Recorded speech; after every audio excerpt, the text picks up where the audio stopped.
So let's just sit for a moment and recollect ourselves, recollect Kenley.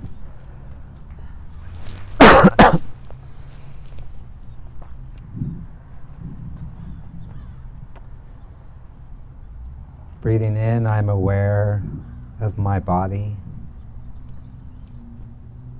Breathing out, I smile to my body. Aware of body, smiling.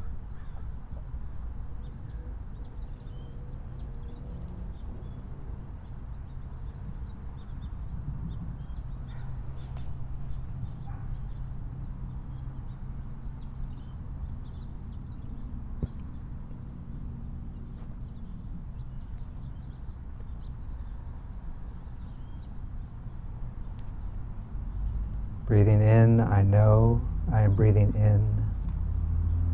Breathing out, I know I am breathing out. In breath, out breath.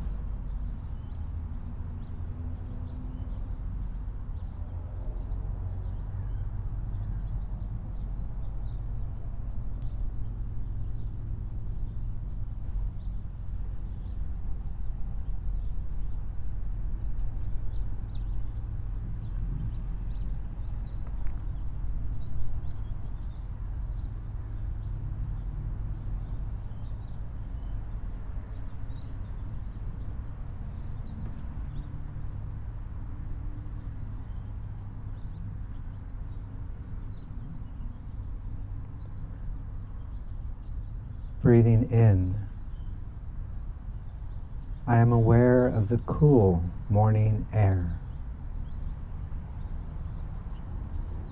Breathing out, I relax. Cool morning air, relaxing.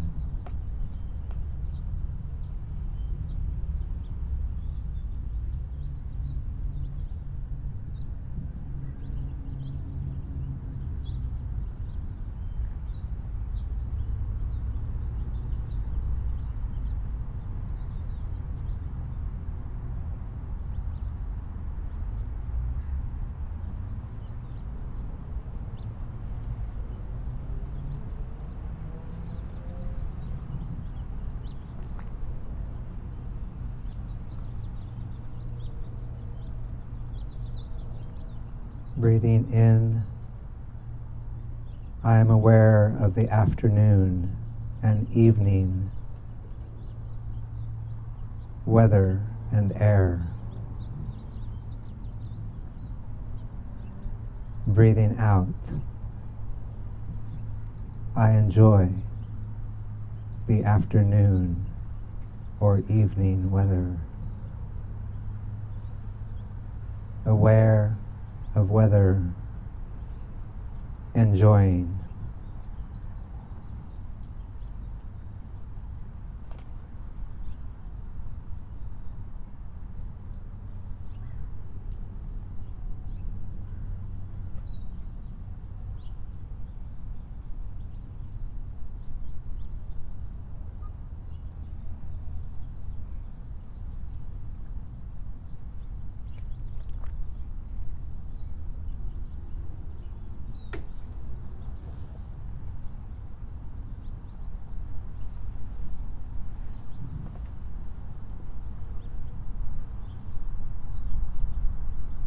Breathing in, I am aware of the people around me, the sangha holding me.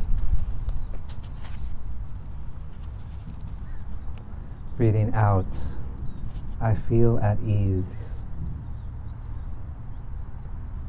aware of the sangha, feeling at ease.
morning again, good afternoon, good evening for those online. Today is August 26, 2023. We're sitting outside at the Unitarian Universalist Church in Vista, California, which is northern San Diego County, practicing with the Palomitas de Paz, sangha. Little doves of peace, right? Little doves of peace. So beautiful.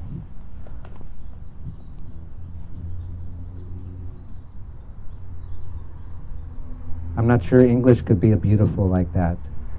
I don't think we'd have a word like that would equal little doves, other than little doves, of course, but not like one word that kind of encapsulates it together. It's one of the things I appreciate about Vietnamese also, because a lot of times they can say things a lot more succinctly in Vietnamese than in English.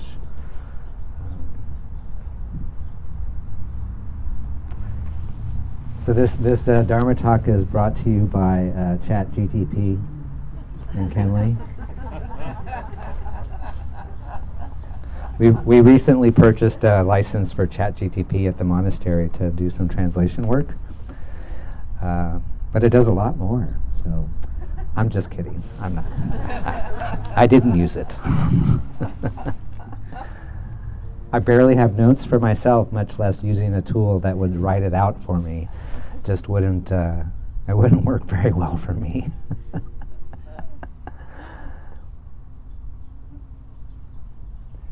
So I want to share a little bit about conditions of happiness, because this is the beginning point for practice. Being able to identify and to cultivate conditions for happiness in our lives. And I think part of that is creating a good environment to support you and to guide you on this path of the 5 mindfulness trainings, for those of you who received them today and others who already have, to support you with your aspiration to be a bodhisattva, or at least be on the path of a bodhisattva, a being that will take care of our communities and our earth. So a good environment starts with having a sangha, especially for people who don't live in a monastery. So we have a sangha so that we have good spiritual friends. Friends who can support us. I didn't even look at the time. Okay, we're good. Friends who can support us and mentor us, be there when we have difficulty in our lives, friends to share a laugh with, some joy, to sit together and to recite the 5 mindfulness trainings at least once a month, maybe as a sangha. Maybe you do that as this sangha does, I don't know. But we can't stay and remain in the sangha all the time, or live in a monastery all the time, although I do, and a couple others here do. I did spend most of my life as a householder, raising children and working in a career. And yet when I received these 5 mindfulness trainings 20 years ago, they really held me. They really kind of gave a framework for setting up my life in a different way than it had been before. And it really offered this direction of practice. So in our home, we were able to create conditions for happiness through the things we chose to consume or not to consume. the things we chose to have as decoration or not have as decoration, the food that we ate, the source of the food that we ate.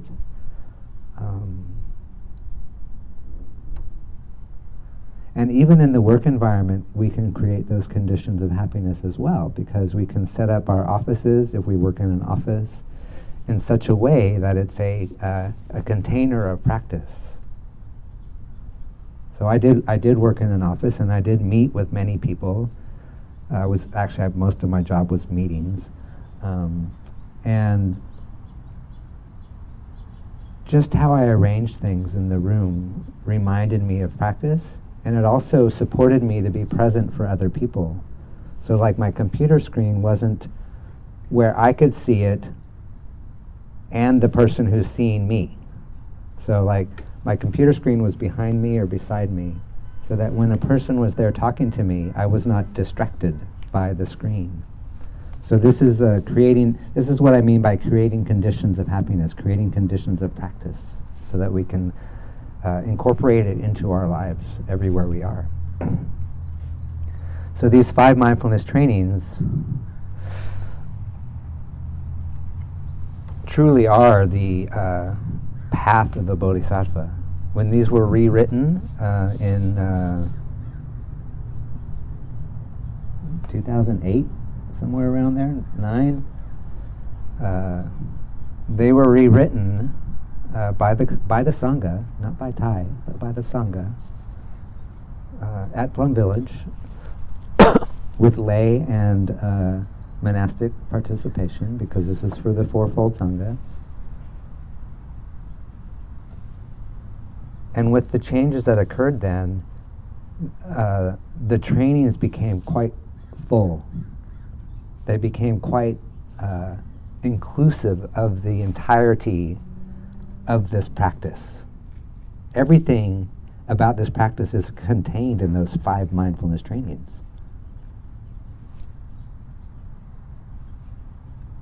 In fact, in some ways, it kind of exceeded what we saw in the 14 mindfulness trainings, because they hadn't been revised yet. And so all of a sudden, the 5 had some of the elements of the 14 in it, because Thai felt strongly about offering this path for people, this direction. And the first thing that we need to do when we embark on this kind of a journey is we have to have some kind of aspiration, right? We have to kind of have a desire. Desire is not a bad thing. Desire is a wholesome part of our practice. It can also be unwholesome, depends on what our desire is. The Buddhist term they use is volition. Volition. It's one of the 4 kinds of nutriments, which you can find in the 5th mindfulness training that we read today. Talks about the 4 kinds of nutriments. And in order to live a spiritual life, the volition, I think, is the first step towards a spiritual life, because we have to have a desire to do something differently, to move in a direction, a path. And so I would encourage you to reflect on that, and reflect on where, and I know you're online, even if I'm not looking at you, I know you're there. Hello. I'm good at distracting myself. This is how the mind works. It just kind of travels all over the place, wherever it wants to go. It's random. It's a random source of confusion.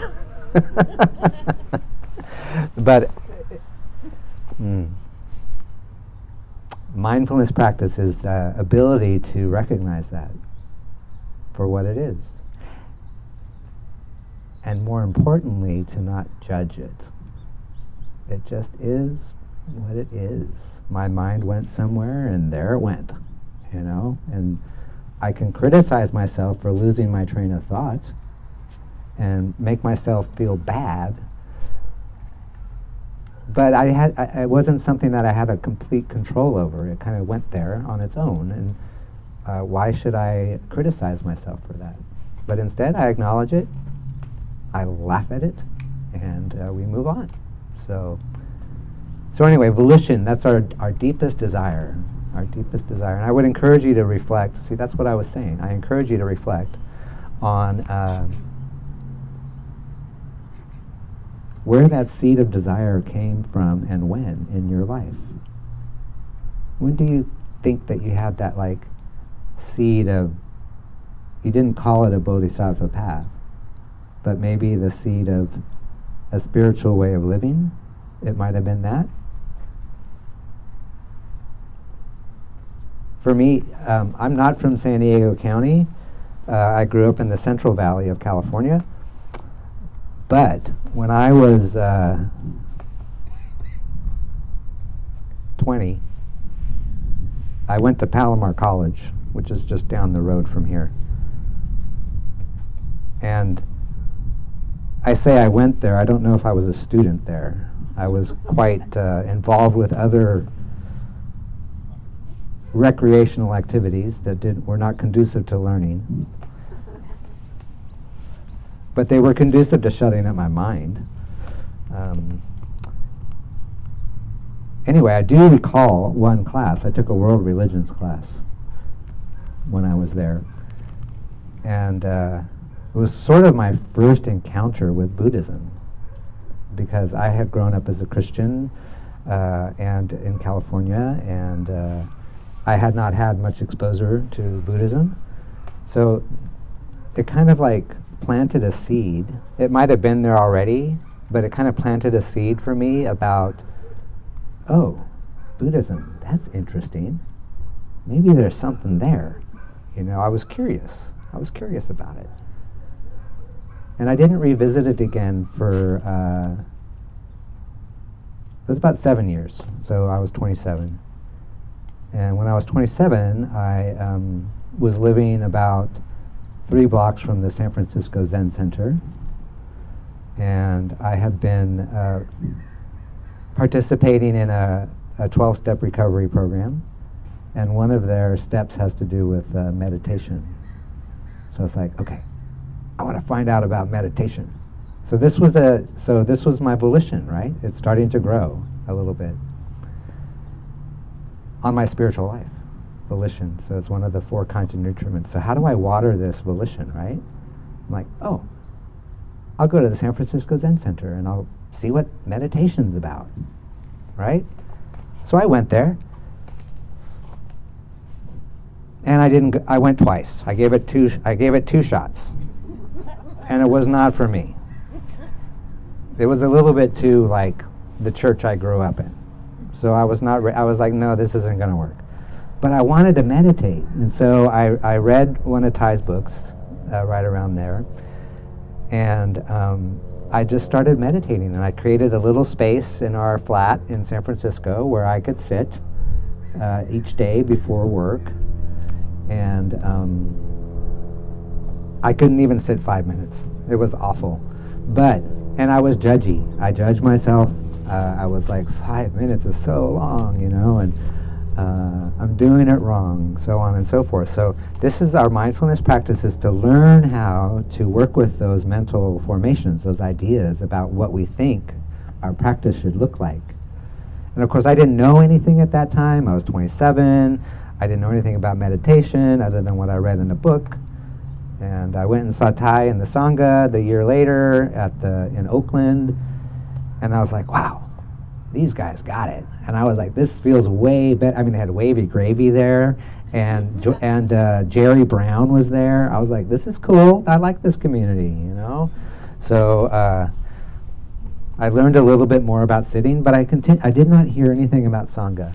But I still had this desire. I still had this volition to live a spiritual journey.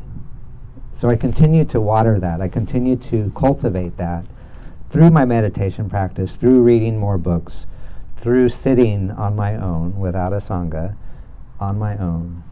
And I did that for, 5 years, something like that. And then a moment happened in time where everything changed.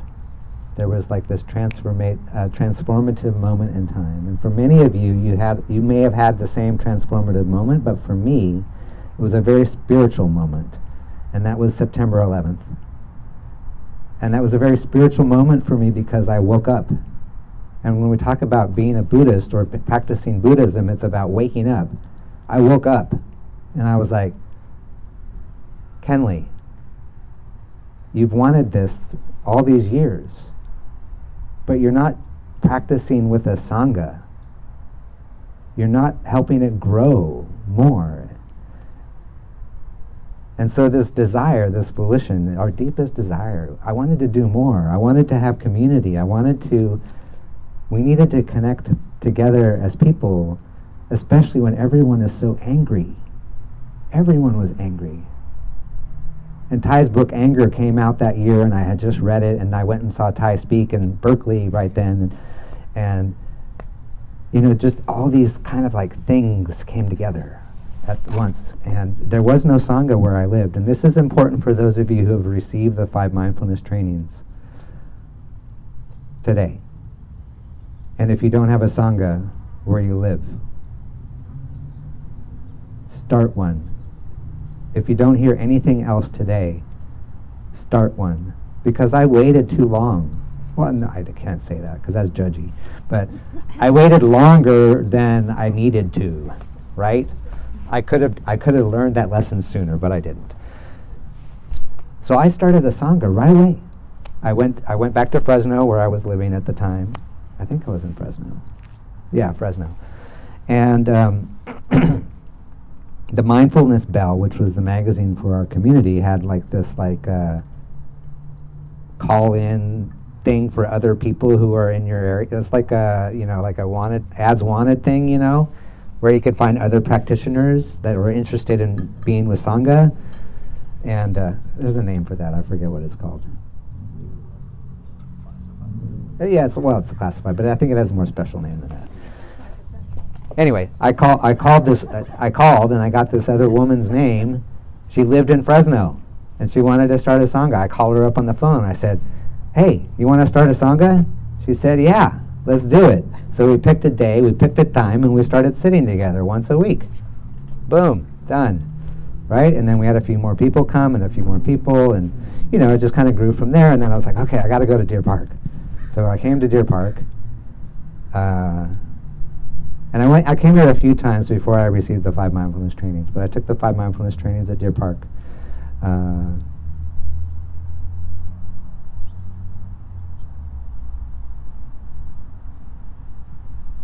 that seed of desire was just so strong. The seed of finding something greater in life, to take care of each other, to take care of our planet. So here I am, 20 years later. How have I maintained that? Because our volition needs to be maintained. Because if we don't maintain it, it'll slowly disappear, right? So I've practiced with a sangha for 20 years. I've come to Deer Park for retreats regularly, at least a few times a year. I incorporated mindful practice into my household. And my partner was also a mindfulness practitioner following Thai. And so we were able to raise our children in that environment. My first child was born in 2000. He's known nothing but Thich Nhat Hanh and the mindfulness practice. We haven't told him to do anything with it. He's just exposed to it. And he's 23, and he's the sweetest guy ever. I mean, he's just a sweet kid. He's an adult now. He's just, compassionate and kind and loving and everything that I would want to see in a child. And my daughter's the same. It's so wonderful. And that's because of the practice, and it's because of this volition, this deepest desire, the first kind of nutriment that we can do, that we can incorporate into our lives.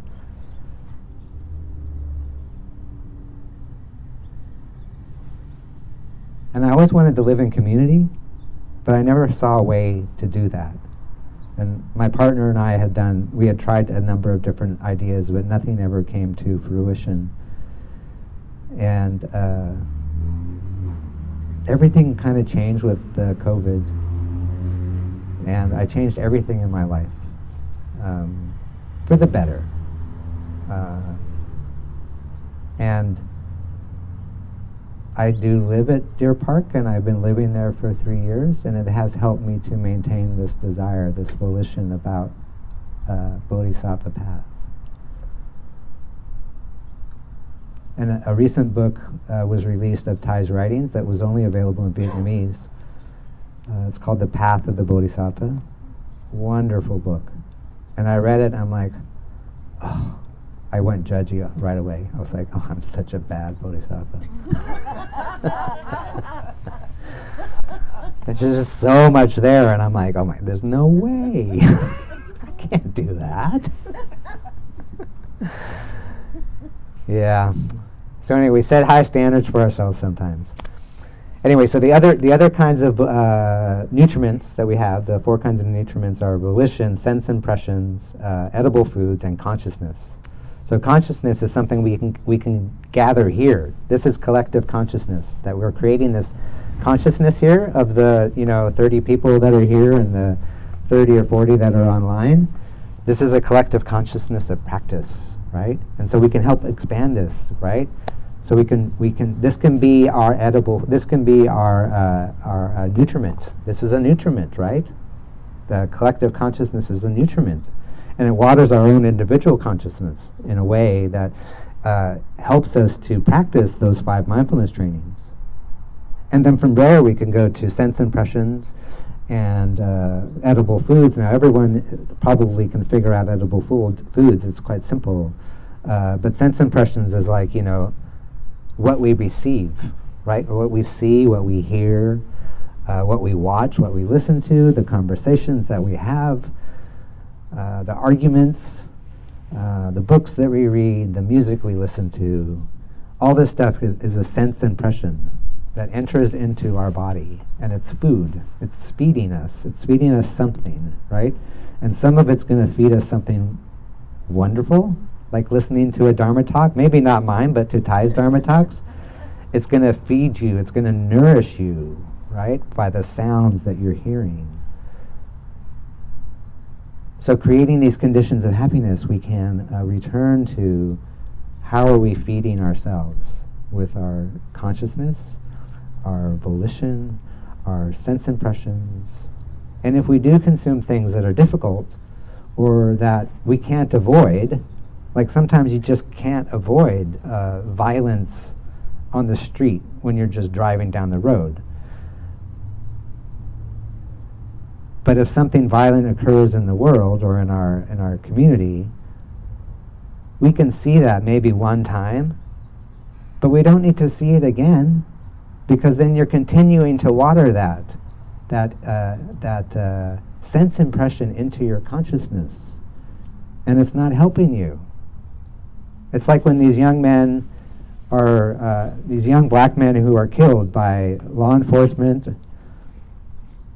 I don't need to watch those videos. I know they're horrible. I haven't watched them. I don't need to watch them.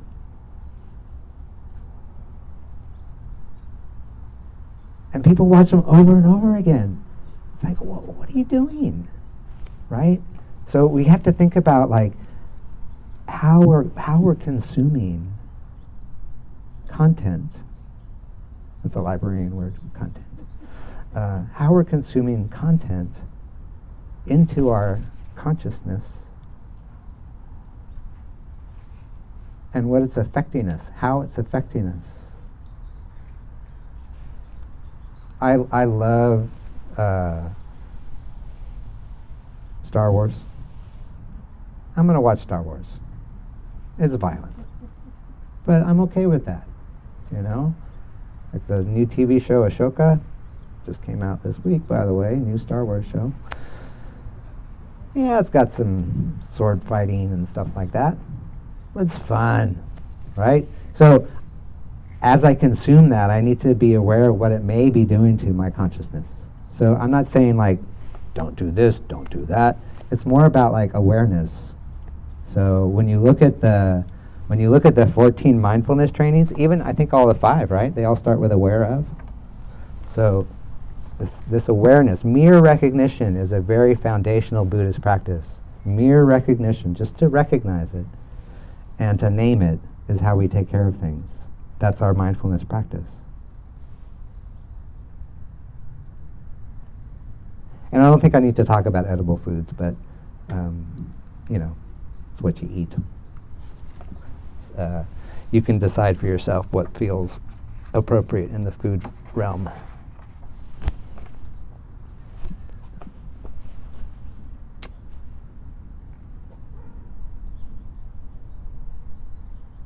So in our chanting book, the Plum Village chanting book, the new one, not the old one, the softcover one, there is a reading called the 14 Verses of Plum Village. I think it just says 14 Verses of Meditation. I think it's what it's called. But they are a distillation of the Plum Village practice in 14 verses. And if you haven't read those, I would encourage you to take a look, because they're quite beautiful. And if you don't have a chanting book, just Google or look up online, I should say, using DuckDuckGo.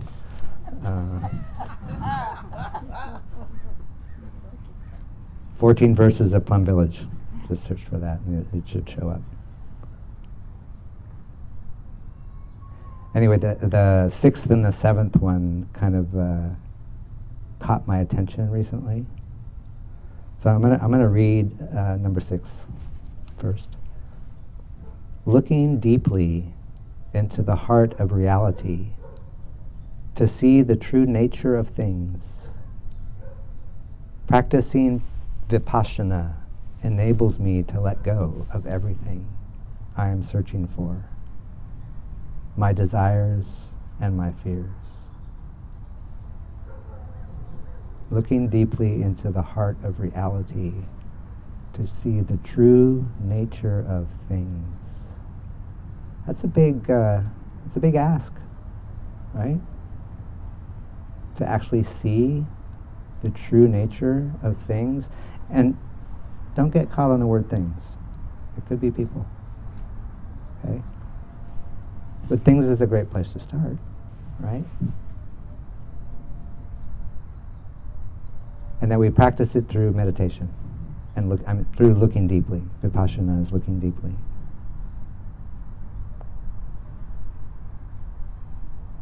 And I can let go of searching. I can let go of searching for my desires and my fears.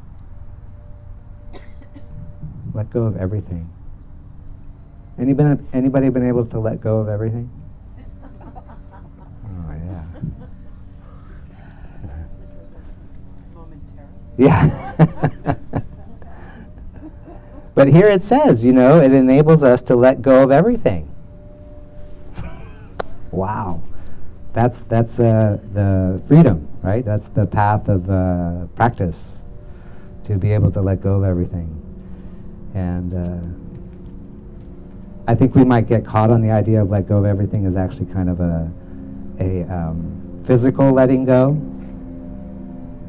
But I think the more difficult realm is the mental letting go. Our ideas, our perceptions. Those are the things that are much more difficult to let go of. Because sometimes we're not even aware of it, what those are. And so this looking deeply practice is how we can discover some of our ideas, some of our perceptions. And then once we discover, we be curious, we discover, and then we can kind of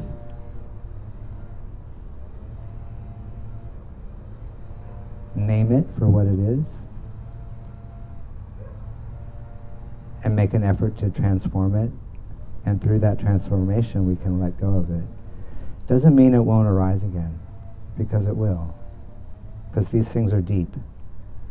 But once we are aware of it, that mere recognition piece, then we have the ability to transform it and let it go.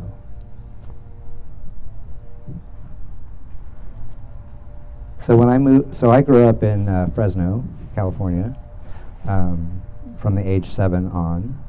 Prior to that, I was born and lived in Zambia in Africa. And when I came from Africa to California, it was kind of difficult, to say the least, but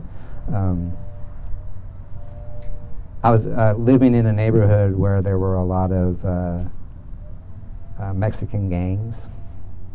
And so I became very familiar with the Mexican culture that existed in Fresno at the time, you know, in the late 70s and early 80s. So when I moved to San Francisco in 1991, I moved into a black neighborhood, historical black neighborhood. And I had not been around many black people growing up, other than being in Africa. And when I observed myself avoiding black men on the street in my neighborhood, and I didn't do it intentionally. I noticed that I was doing it, and I was like, that's weird. Why am I doing this? So being curious. So this is something that's deep in my consciousness. There's something there that tells me I need to avoid these people in my neighborhood. And it bothered me, you know, at the time. I was like, well, what's up with that? And so I needed to name it for what it was. You know, the racism in myself, that I had picked up the seeds from my collective consciousness, from my society, and who knows where else, probably from generations of ancestors as well. And I had to consciously make an effort to transform that perception. And so I did work around it, and I did work around it on and off for the next, well, until now. And it continues, surprisingly, because it's such a deep seed in my consciousness. It's just like during the transmission when I said of the heart instead of the source. It's something that's there, you know. So as we look deeply, as it says in this verse, looking deeply into the heart of reality to see the true nature of things. So I look deeply into that heart of reality of my experience, of my actions, my karma, and how I responded to it, and look to see where that came from in order to let it go. And I've let it go many times, and I have judged myself incessantly on this topic over the last 30 years. And yet there's still desire, there's still volition to transform it, and there's hope, you know. So I've been able to practice with that for a long time. And so that's just one little example of how we can apply this practice in our daily lives. Okay, this is how we apply our practice. Mind you, this was before I became a meditation practitioner when this experience happened. But I still noticed it. It was troubling enough that I noticed it. So verse 7 of these 14, maybe this will be in conclusion, I don't know. Dwelling peacefully in the present moment. Dwelling peacefully in the present moment. What a gift, you know? If only I could do it all the time. Dwelling peacefully in the present moment, transforming habit energies, gives rise to understanding. This is exactly what I was just talking about. At least the transforming habit energies. This present moment thing's a little more challenging. Gives rise to understanding, freeing me from afflictions and pain. free me from afflictions and pain. So here is saying that this practice of the present moment can free me from afflictions and pain. What? How does that work? It's like, so how many of you listen to Thai a lot of times, maybe seen a lot of Dharma talks or recordings or whatever? So what is the two things he talks about the most? Anybody? Breathing and present moment. Dwelling in the present moment. These are his favorite topics, it seems.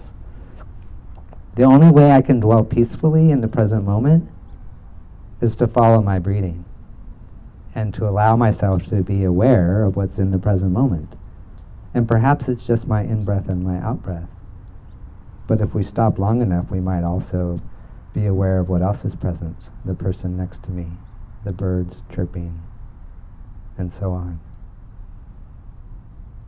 So these practices of dwelling in the present moment are supported. When I talked about conditions of happiness at the beginning, these transforming habit energies, they can be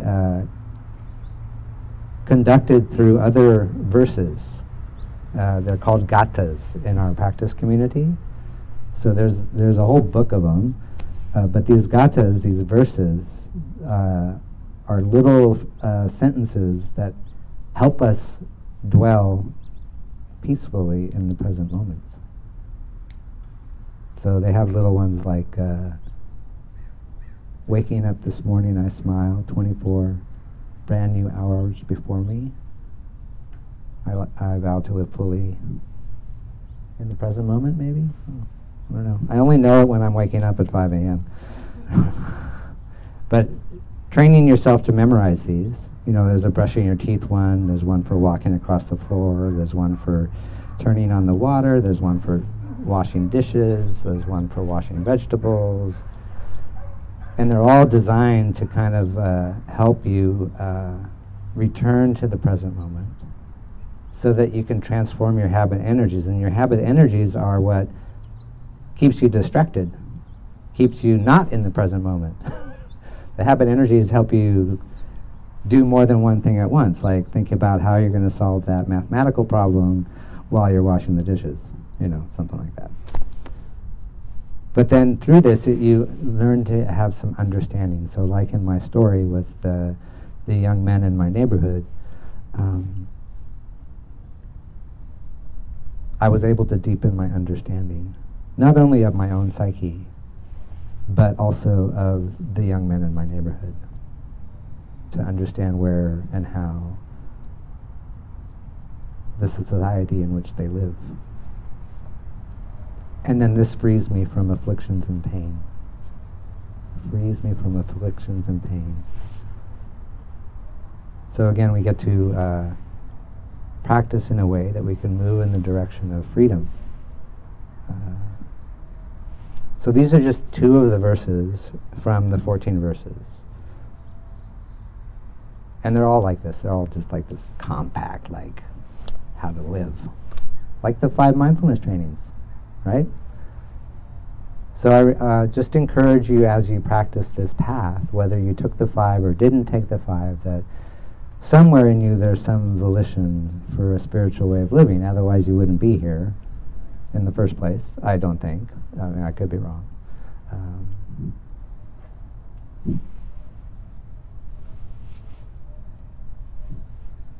So I'm going to wrap it up with just sharing something personal.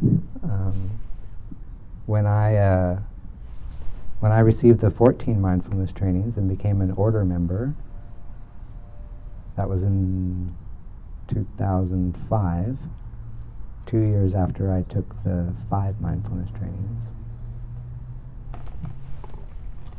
Oh no, this is something different. Sorry, ignore what I just said. When I received the lamp to teach, to be a Dharma teacher here with you, 10 years ago, there's an exchange of verses between the student and the teacher. So I wrote a verse, and then Thai wrote a verse back. And it's what's on my certificate. So I want to share that with you, what this little verse is. So like you with the 5 mindfulness trainings and reciting them and reviewing them regularly, I also return back to this verse to remind myself of what the teacher has transmitted to me. And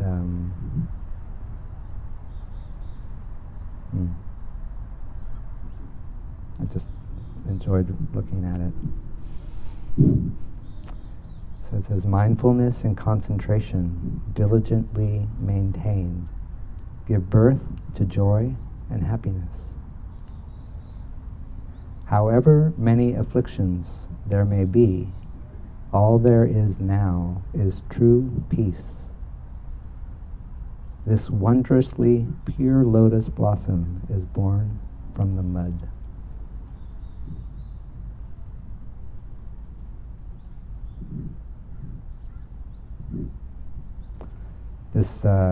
This still kind of brings some tears to my eye, because I'm like, I don't always experience joy and happiness.